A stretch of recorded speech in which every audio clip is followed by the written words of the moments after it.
Amina. Sikiliza nikwambie kitu kimoja, baba mama ulioko mahali hapo na nitazama na kunifuatilia. Wametokea watumishi wa Mungu wanaowalisha watu matango pole, wanawalisha watu matango mwitu, wanawalisha watu vitu ambavyo yani watu wanapata malisho ambayo sio sahihi.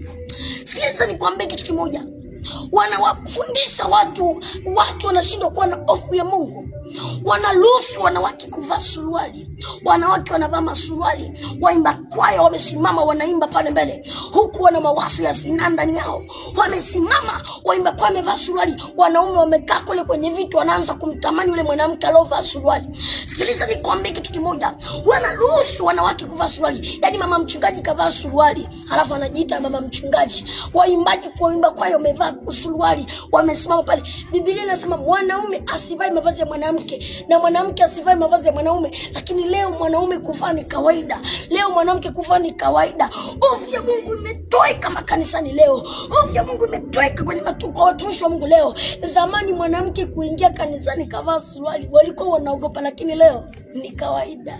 Yaani mwanamke kuingia kavaa suruali kimini hamna shida. Na watumishi wa Mungu limekaa madhabahuni linakula pesa za watu, limekaa madhabahuni linawafundisha watu matango poli, limekaa madhabahuni linawafundisha watu uchafu, eti pokea magari, watu Yesu hawajampokea, eti pokea nyumba, ni mwaka wa kutawala na kumiliki, wakati mili yao yenyewe hawajaitawala.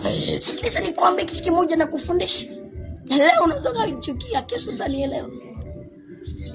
Pointi kubwa ya injili ni kuhubiri injili watu waokoke. Lakini watumishi wengi wa leo wanahubiri injili kwa ajili ya matumbo yao. Pointi kubwa wanaofanya wao ni kwa ajili ya pesa, kwa sababu wanajua tukiwaambia watu waache dhambi tutakuwa hatuna watu. Nataka nikuonye na wewe mtumishi wa Mungu naye nisikiliza. Watu wameanguka makanisani, watu wameanguka. Yaani mwanamke kavaa suruali, mwanaume anamwangalia anamtamani, anguko linamvaa. Lakini wachungaji hawaoni, wanalisha watu matango poli. Sikiliza, ukiona mchungaji kama huyo anakufundisha unavaa suruali, unavaa manguo ya ovyo, unaingia kanisani, hafu hakuonyi, kimbia.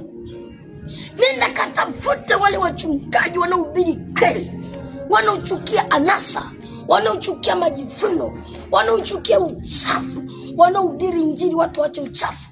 Hiyo itakusaidia ukaenda mbinguni.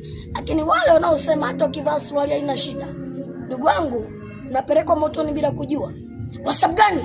Angalia, mle ndani kuna wanaume na wanawake.